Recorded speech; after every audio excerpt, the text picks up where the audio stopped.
Every relationship between two people is really three parts.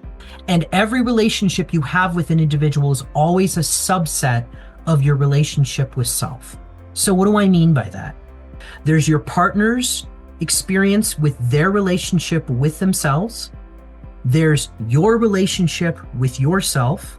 And then there's the relationship that you have together, which I like to call the fire. That's the we that has to be tended and maintained. Fire is very powerful. It can keep you warm. It can create sustenance, but it also can burn out of control, and it can get wild. It can scorch you, and it can be very destructive. So if left untendered, it can revert to embers and can barely be alive. So a relationship is very similar to this. It's a dance of both people having their own deep experience with themselves and then coming back to the fire, co-creating and tendering the fire, working together to keep and build and work on the relationship so that the flame of that relationship is giving space for each person to have inner exploration, but also continuing to add vitality and fuel so that there's new energy coming in. That comes in from your personal experiences. That comes in from you doing the inner work. That comes in from you having an independent relationship with self.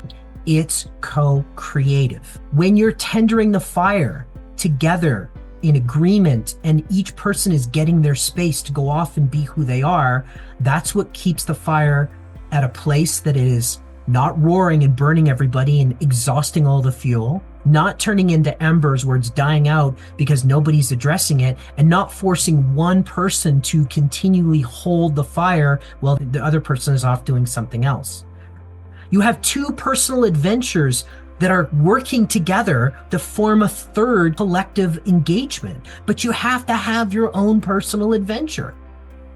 That personal adventure of exploration of yourself has to be independent from your partner.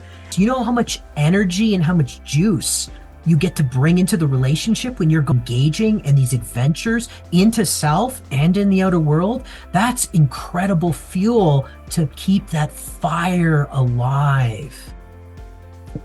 Interdependent relationship is a subset of your relationship with self, because whatever you're doing in your relationship with self is what you're going to bring into the fuel of the fire of that relationship.